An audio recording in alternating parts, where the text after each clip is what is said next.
Morning सबैजनालाई। म चाहिँ दिपक सिंह। अहिले यो डिभाइसहरूको बारेमा केही कुराहरू सेयर गर्न गइरहेको छु भिडियो मार्फत। हजुरहरूले अन्तिमसम्म हेरेर साथ दिनुहोला। धन्यवाद। हाम्रो के हुन्छ भने यो डिभाइसहरूको बिचमा चाहिँ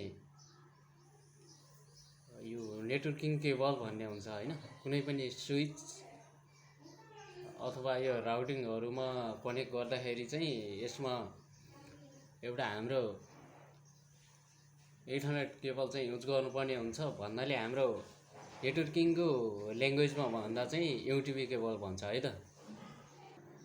कस्तो हुन्छ भने यो इन्डोर नेटवर्किङ भन्नाले जस्तै डिभाइसेसहरू प्राइमरीदेखि सेकेन्डरी ब्रान्चेसहरू हुन्छ नि।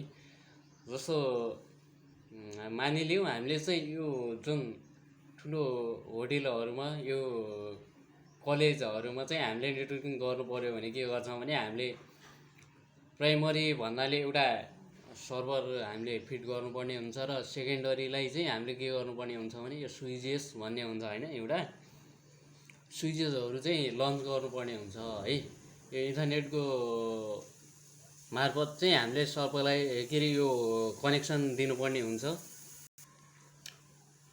एउटा हाम्रो यो सेकेन्डरीमा पास गर्नलाई चाहिँ एउटा डेडिकेटेड डिभाइस भन्ने हुन्छ। त्यो भनेको के भने यो इन्टरनेट ट्राफिकहरू रिलिज गर्नलाई, ट्राफिक भन्नाले कस्तो बुझिन्छ भने यो भोइस भिडियो कलहरू र युट्युब गुगलहरूलाई चाहिँ साथ दिनेलाई ट्राफिक भन्छ है त।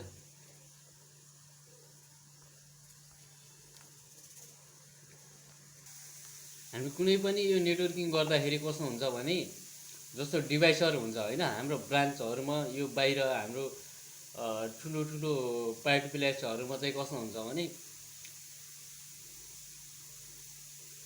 धेरै डिभाइसेसहरू युज हुन्छ हैन। हामीले सेन्ट्रल डिभाइसदेखि चाहिँ युज गर्नुपर्ने हुन्छ। सेन्ट्रल डिभाइस भनेको कस्तो भने हामीले एउटा स्विच राखेर 8 पोर्टको होस् या 16 पोर्टको हामीले स्विच राखेर स्विचदेखि नै हामीले यो डेस्कटपहरूलाई चाहिँ सप्लाई दिनुपर्ने हुन्छ हैन। यहाँ हामीले एउटा स्विच लन्च गरेको छौँ, 8 पोर्ट भनेको छ हैन।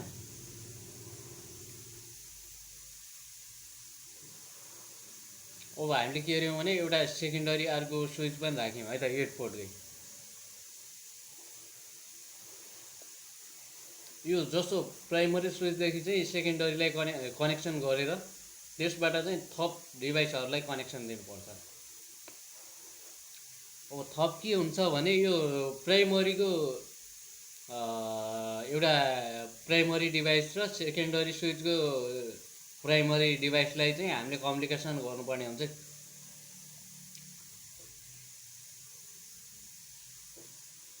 हामीले स्विच टु स्विचको पनि कनेक्सन गर्नुपर्ने हुन्छ यो युटिपी केबलदेखि है त। युटिपी केबल भनेको जस्तै इथरनेट पोर्ट हुन्छ, इन आउट भन्ने हुन्छ। इन भनेको कस्तो भने जुन हाम्रो सबैलाई सप्लाई, त्यहाँको जति डेस्कटप छ त्यसलाई सप्लाई दिएर अर्को सेकेन्डरीलाई पनि सप्लाई दिन मिल्ने हुन्छ। र सेकेन्डरी भनेको कस्तो हुन्छ भने स्विच टु स्विच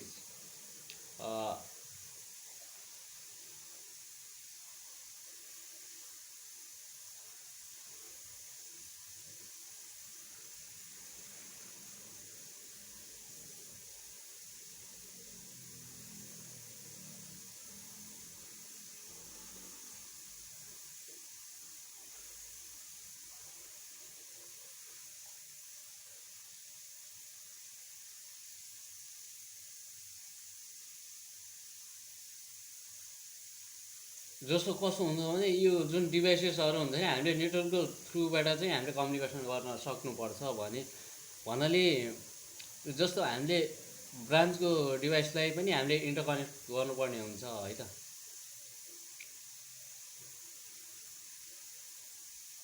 हामीलाई यहाँ इन्टरनली कम्युनिकेसन चाहिएको छ, हामीले यहाँ इन्टरनली कम्युनिकेसन गर्नुपर्ने हुन्छ है त ब्रान्च सेकेन्डको डिभाइसहरूमा।